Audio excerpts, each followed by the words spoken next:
नमस्कार। मेरा नाम अभिषेक है और आपने देखना शुरू किया है लाइव सिटीज। कल यानी कि 25 जनवरी को लालू यादव ने तेजस्वी यादव को राजद का कार्यकारी अध्यक्ष बना ही दिया। मगर आने वाले दिन इतने आसान नहीं होने वाले हैं। अब कुछ ही दिनों में एक उपचुनाव होने वाला है जो तेजस्वी यादव के लिए पहला चैलेंज साबित होने वाला है। ये कौन सा चुनाव है, हम सब बात करेंगे इस वीडियो में। हमारे साथ सीनियर जर्नलिस्ट रवि उपाध्याय जी हैं। रवि जी, मेरा पहला सवाल, ये कौन सा चुनाव की हम बात कर रहे हैं? देखिए, निश्चित रूप से यह जो जिस चुनाव की आप चर्चा कर रहे हैं, तो थोड़ा-सा आप देखिएगा कि 2 महीने हो गए बिहार विधानसभा जी। चुनाव के। जी। और उसमें आप यह देख पा रहे हैं, समझ पा रहे हैं कि प्रचंड बहुमत के साथ 202 का आंकड़ा एनडीए ने छुआ है इस जी। बार के विधानसभा के चुनाव में और करारी शिकस्त आरजेडी को मिली है। तो फिर देखिए, निश्चित रूप से तेजस्वी यादव पर लालू प्रसाद यादव जो राजद अध्यक्ष हैं, उन्होंने भरोसा जताया, उम्मीद जताया और नई ऊर्जा को एक तरीके से पार्टी के अंदर स्थापित करने का जी। प्रयास किया है। राष्ट्रीय कार्यकारी अध्यक्ष तेजस्वी यादव को बना दिया, जी। लेकिन बना देने भर से नहीं होगा। जी। इतनी बात समझने की जरूरत, बना देने से किसी को अगर यदि बना दिया जाए तो कोई आदमी चला ले, जी। ऐसी बात नहीं है। बात यहाँ पर हम करने जा रहे हैं कि चुनाव होने जा जी। रहा है। अब सवाल होगा लाइव सिटीज के व्यूअर्स को कि कौन सा चुनाव। जी। जी। अभी तो चुनाव खत्म हुए, 2 महीने हुए, फिर जी। तो हम ये बताना चाह रहे हैं कि संदेश से अब कौन जीता है। संदेश जो भोजपुर में पड़ता है, वहां से इस बार जेडीयू ने उस सीट पर अपने कब्जे में किया है। जी। पहली बार हुआ जी। कि संदेश की सीट जेडीयू के खाते जी। में गई जी। है। ये बड़ी बात है। राधा चरण शाह वहां से जीत कर आ रहे हैं। बिल्कुल, राधा चरण शाह वहां से जीते जेडीयू के टिकट पर और वही राधा चरण शाह बिहार विधान परिषद के सदस्य हुआ जी। करते थे। स्थानीय निकाय क्षेत्र से चुने जाते थे। भोजपुर बक्सर स्थानीय निकाय लोकल बॉडी जी। से चुन जी। करके आते थे। तो हम यह चर्चा इसलिए कर रहे हैं कि 2 महीने हो गए। जी। अब चुनाव आयोग इसका नोटिफिकेशन भी निकाल सकती है। मतलब कभी भी नोटिफिकेशन आ सकता है इस चुनाव के। निश्चित रूप से अब जी। 2 महीने हो गए, तो अब तो एक आपको इसका नोटिफिकेशन निकलने की समय सीमा हमको समझ में आ रही है कि अब जी। निकलना भी चाहिए। जी। और ये स्थानीय निकाय का एक चुनाव, एक जो कई विधायक जीत करके आए, तो जी। कोई तो असेंबली कोटे से जीत जी। करके आए, जी। तो इस तरीके से लेकिन ये जो है सो स्थानीय निकाय से आप जीत जी। करके आए हैं, तो निश्चित रूप से यहाँ पर आपको उपचुनाव कराना होगा। कराना ही पड़ेगा उपचुनाव। तो अब देखिए, सवाल ये है कि राधा चरण शाह का लंबा वहां पर वो जीत करके आए, जी। स्थानीय निकाय से बिहार विधान परिषद के सदस्य रहे। जी। उससे पहले राधा चरण शाह इसी स्थानीय निकाय से मेंबर लेजिस्लेटिव काउंसिल होते हुए वह राष्ट्रीय जनता दल के, अच्छा, आरजेडी से फिर जेडीयू में आए। बिल्कुल, जी। आरजेडी से पहले वह आरजेडी से जीता करते थे। उसके बाद जो है सो जीत करके फिर इधर आए। आरजेडी में पाला बदल का खेल हुआ, जेडीयू में आए राधा चरण शाह। उसके बाद से यह फिर जो है सो आपको 2022 में 8/4/2022 को फिर से यह जीत करके जीत आए, गए। दूसरी बार। तो ये जेडीयू से हैं। मतलब और ये लंबा कार्यकाल 2028 तक होना चाहिए इनका। 28 तक इनका कार्यकाल 7/4/2028 तक का है। अच्छा, तो आप समझ लीजिए कि अभी कितना मतलब टेन्योर अभी भी बाकी है। करीबन 2 साल 3 महीने बाकी है। हाँ, तो ये बाकी है, तो निश्चित रूप से तो ये तैयारी अंदर खाने में दिख रही है और तेजस्वी यादव को नई जिम्मेवारी मिली है। तो और आपको देख पा रहे हैं, समझ पा रहे हैं कि राज्यसभा का चुनाव भी होना है। राज्यसभा के चुनाव में भी कहाँ क्या मिलेगा आरजेडी को, क्या महागठबंधन इंडिया ब्लॉक को मिलेगा, जीरो बटा सन्नाटा होता हुआ दिखाई पड़ रहा है। तो यह एक उभरने वाली बात नहीं है। आप जो है सो बैक टू बैक अगर यदि आप डिफीट खाइएगा, बैक टू बैक हार खाइएगा, तो यह कहीं, अब ये हम क्यों बोल रहे हैं इसको भी समझ लीजिए कि देखिए, यहाँ से जो भोजपुर बक्सर स्थानीय निकाय क्षेत्र से राष्ट्रीय जनता दल या इंडिया ब्लॉक के पास कोई मजबूत पहलवान, मजबूत दावेदार, मजबूत कैंडिडेट नहीं मिल रहा है। अच्छा। अब मजबूत का मतलब देखिए, अखाड़ा है, अखाड़ा तो सजा हुआ है, जी। अखाड़ा में सब लोग हैं। आपको एनडीए की तरफ से देखिए कई सारे दावेदार दिखाई पड़ रहे हैं। एनडीए के लिए सिलेक्शन करना मुश्किल है कि किसको हम लड़ाएं। अब देखिए, जेडीयू कर रही है कि मेरी परंपरागत सीट है, जी। हम लड़ेंगे। चिराग पासवान की पार्टी कहती है कि हमारा दावेदार होना चाहिए, क्योंकि इससे इस सीट से पहले हुलास पांडे लड़ा करते थे। अच्छा। तो ये कई सारी सवाल हैं। अब देखिए, जेडीयू भी कह रहा है कि जेडीयू से जैसे मान लीजिए राधाचरण शाह की बात आ रही है, राजन सेठ जिनको आप कहते हैं, जो एमएलए हो गए इस बार संदेश से, तो वो है कि उनके पुत्र भी लड़ने की बात आ अच्छा, रही है। उनके पुत्र को भी लड़ना है। हाँ, जी। माने अब कहा जा रहा है कि मान लीजिए सिटिंग है तो सिटिंग गेटिंग जी। गो जी। होता है। जी। तो सिटिंग गेटिंग गो में अगर यदि जेडीयू को वो चाहते हैं कि वो उनके पाले में आ जाए, जेडीयू के पाले से तो उनके बेटे लड़ेंगे। जी। अब एनडीए से में दूसरा जो है 5 पांडव की बात करते हैं तो उपेंद्र कुशवाहा की पार्टी से भी चाहते हैं कि हम लड़ें। अब जैसे चिराग पासवान की पार्टी है लोक जनशक्ति पार्टी रामविलास, उससे हुलास पांडे भी पहले भी वह लड़े थे। तो अब देखिए सवाल है कि आरजेडी से कौन, जी आरजेडी का जो इतना बड़ा जो आपको विधानसभा के चुनाव में या अब कोई ऐसा उम्मीदवार भी दमदार नहीं दिखाई पड़ कोई रहा है, मजबूत कैंडिडेट नहीं है। कोई नहीं कैंडिडेट है।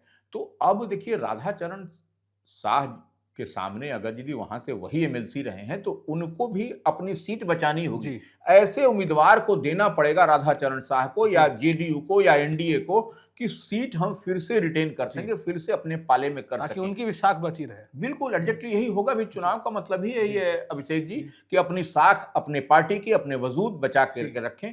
तो इतनी बात हम समझ पा रहे हैं। दूसरी बात देखिए, अब आरजेडी के पास कैंडिडेट नहीं है। जो उनके पिछली बार लड़े थे अनिल सम्राट, वो हैं या? हाँ, देखिए अब जो पिछली बार जो लड़े थे जो आरजेडी से, वह भी दूर दूर तक नहीं दिखाई पड़ रहे हैं। अच्छा। हाँ, ये माने दिखाई पड़ रहा है, कहीं दूर दूर तक आपको नहीं दिख रहे हैं, ये कहीं कोई है उम्मीदवार जी। कि भाई देखिए सवाल है कि वहां पर आप देख रहे हैं कि विधानसभा के चुनाव में जब राधाचरण सेठ और शाह जिनको आप कह सकते हैं, उन्होंने शिकस्त दे दिया, मजबूत वहां पर लगातार जो अरुण यादव थे उनके परिवार हाँ, कड़ी टक्कर थी। कड़ी टक्कर थी। ठीक है, मार्जिनल वोट जी, 20-25 जी। कम मार्जिन से ही जी, जीते, लेकिन जी, जीत तो गए। जी। जेडीयू के पाले में यह सीट तो जी, ले आया। जी। तो यह एक बड़ी उपलब्धि है और ऐसी स्थिति में वहां से आरजेडी से कोई भी भोजपुर बक्सर स्थानीय निकाय क्षेत्र से उम्मीदवार दूर दूर तक नहीं दिख रहा है। अब तेजस्वी यादव मान लीजिए अभी चुनाव विधानसभा का उनकी पार्टी हारी है, फिर से इस सीट पर उनको हार का सामना करना पड़ा। जी। तो आप देखिए कि नई नई जिम्मेवारी उनको मिली है, पार्टी के राष्ट्रीय कार्यकारी अध्यक्ष बने हैं, फिर से चुनाव या उपचुनाव होते हैं, उसमें अगर एक सीट पर लड़ाई होती है और वहां पर हार जाते हैं उनकी पार्टी, तो यह कितना बड़ा जो है सो माने किरकिरी हाँ होगी। किरकिरी होगी। जी। लेकिन हाँ एक बात है कि बिहार विधान परिषद के चुनाव में आपको वह कोई पार्टी का सिंबल और ये नहीं होता है, सिर्फ आपको पार्टी का समर्थन होता है कि पार्टी ने आपको एनडीए के आप समर्थित उम्मीदवार हैं, एनडीए के उम्मीदवार हैं, यही कहा जाता है। यही तो यहाँ तो हर तरह की बल का भी प्रयोग होगा। देखिए हर जो बल की बात कर रहे हैं, धन बल सब चीज इसमें आपको दिखाई पड़ेगा, जो हर तरीके से मजबूत हो, जो बोड़ा खोल सके, जो गांधी जी का को बड़ी व्यवस्था कर सके। तो ऐसा कोई कैंडिडेट है तेजस्वी के पास?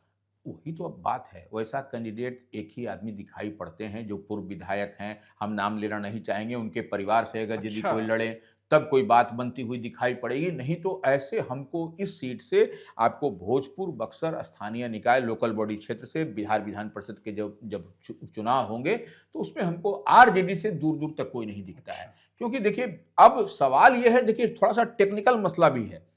टेक्निकल मसला और ये है कि आप देख रहे थे ऑफ द कैमरा, आप डिस्कशन भी हम लोग कर रहे थे कि क्या जो वोटर लिस्ट हो जी, कि पंचायत चुनाव तो 2026 आखिरी तक की बात हो रही है कि होगी, तो अभी बिल्कुल। किस पे चुनाव होगा? देखिए अब वही है कि अब कितना दिन डिले करिएगा। जी, जी। अब पुराना वोटर लिस्ट पर होगा या फिर जो पंचायत चुनाव की बात कही जा रही है कि होगा तो वो नए वोटर लिस्ट जो तैयार होंगे उस पर होंगे, तो ये ऊहापोह की स्थिति है। तो हमको जो लगता है कि पुराने वोटर लिस्ट पर ही, पुराना जो वोटर लिस्ट है उसी पर इस चुनाव को करा लिया जाएगा, तब जाकर के आपको फिर से फ्रेश जब नया वोटर लिस्ट बनेगा तब तक फिर टेन्योर 2028 में कंप्लीट हो जाएगा।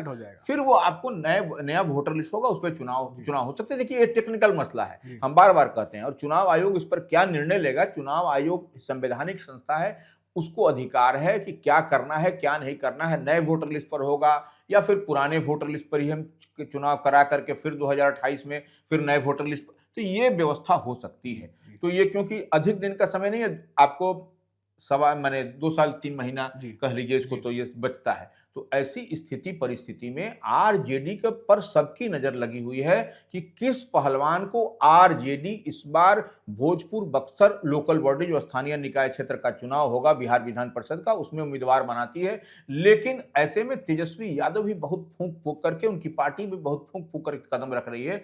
ऐसा नहीं कि कोई हम दाव लगा दें और दाव उल्टा पड़ जाए, ये सबसे बड़ी बात है। तो इस लिहाज से हम जो समझ पा रहे हैं कि कोई ऐसा दाव तेजस्वी यादव की पार्टी लगाएगी, कोई देखिए बहुत सारे ऐसे हैं, अब जैसे मान लिया जाए कि कोई एनडीए से जिनको नहीं मिली, तो वो अगर यदि पाला बदल का खेल पाला कर बदल के आरजेडी की तरफ से हाँ जी आरजेडी की तरफ आ गए तो वैसे मजबूत चेहरे जी कौन है यह भी देखने वाली बात होगी। लेकिन हमको जो एनडीए की तरफ से जो संकेत मिल रहा है कि एनडीए से तरफ से हुलास पांडे के नामों की चर्चा अंदर खाने में बहुत जोरों में है। जी अब यह देखने वाली बात होगी कि हुलास पांडे जो लड़ेंगे वह जो है सो चिराग पासवान की पार्टी लोक जनशक्ति पार्टी रामविलास से प्रत्याशी बनेंगे।